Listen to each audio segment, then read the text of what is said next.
This is the law of the guilt offering. It is most holy.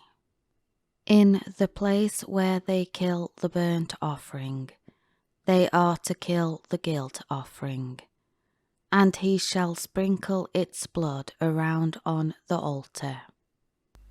Then he shall offer all its fat, the fat tail, and the fat that covers the entrails, and the 2 kidneys, with the fat that is on them at the loins, and the lobe of the liver, which he shall remove with the kidneys.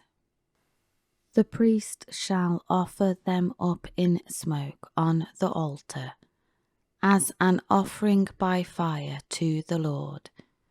It is a guilt offering. Every male among the priests may eat it. It shall be eaten in a holy place. It is most holy. The guilt offering is like the sin offering. There is one law for both of them. The priest who makes atonement with it shall have it for himself. The priest who presents any man's burnt offering shall have for himself the hide of the burnt offering which he has presented. Likewise, every grain offering that is baked in the oven, and everything that is prepared in a pan or on a griddle, shall belong to the priest who presents it.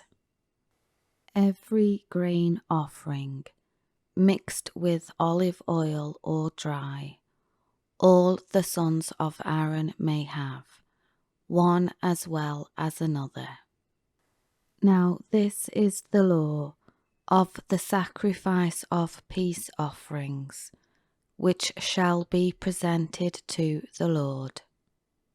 If one offers it as a sacrificial meal of thanksgiving, then along with the sacrifice of thanksgiving, he shall offer unleavened cakes mixed with oil, and unleavened wafers spread with oil, and cakes of fine flour mixed with oil. With the sacrifice of his peace offerings for thanksgiving, he shall present his offering with cakes of leavened bread. Of this he shall present 1 cake from each offering as a contribution to the Lord. It shall belong to the priest who sprinkles the blood of the peace offerings. The meat of the sacrifice of thanksgiving, presented as a peace offering, shall be eaten on the day that it is offered. None of it shall be left until morning. But if the sacrifice of his offering is a vow or a free will offering, it shall be eaten on the day that he offers his sacrifice, and on the next day that which remains of it may be eaten. But what is left over from the meat of the sacrifice on the 3rd day shall be completely burned in the fire. If any of the meat of the sacrifice of his peace offerings is ever eaten on the 3rd day, then it will not be accepted, and the one who brought it will not be credited with it. It shall be an abhorred, offensive thing. The one who eats it shall bear his own guilt.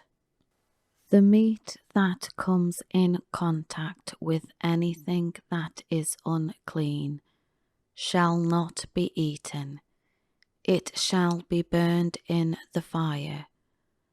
As for other meat, everyone who is ceremonially clean may eat it. But the one who eats meat from the sacrifice of peace offerings, which belong to the Lord, in his uncleanness, that person shall be cut off from his people, excluding him from the atonement made for them.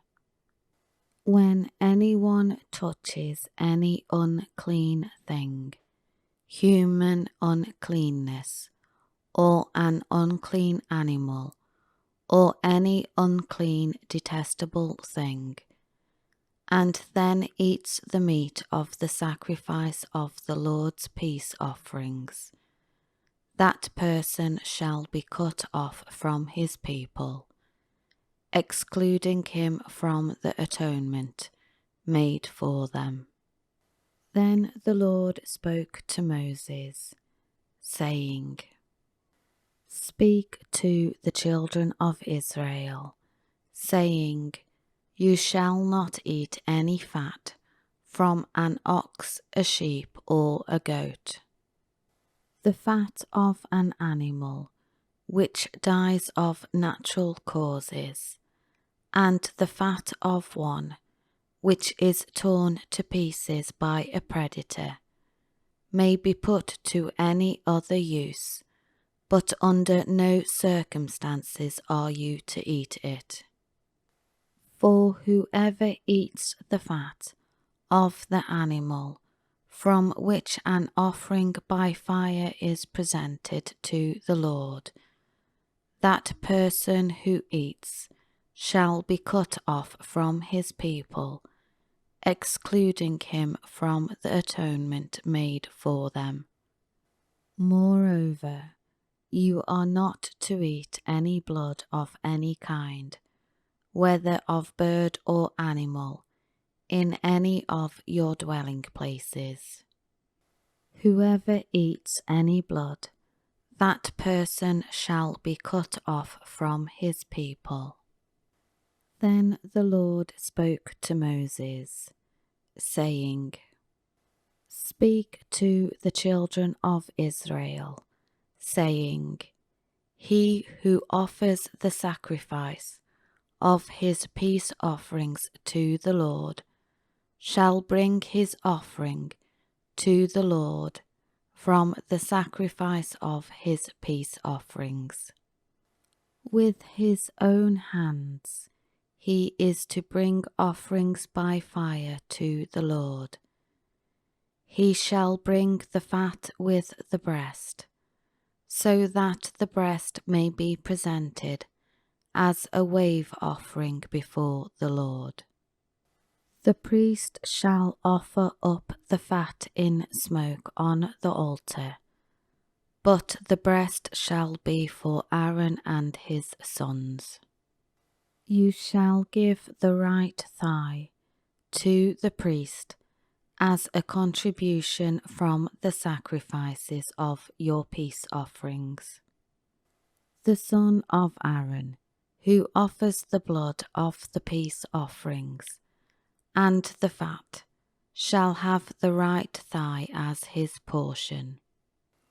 For I have taken the breast of the wave offering, and the thigh of the heave offering, from the Israelites, from the sacrifices of their peace offerings, and I have given them to Aaron the priest, and to his sons, as their perpetual portion from the Israelites. This is the consecrated portion from the offerings by fire to the Lord, that was designated for Aaron and his sons on the day he presented them to serve as priests to the Lord. The Lord commanded this to be given to the priests by the Israelites on the day that he anointed them. It is their portion perpetually throughout their generations.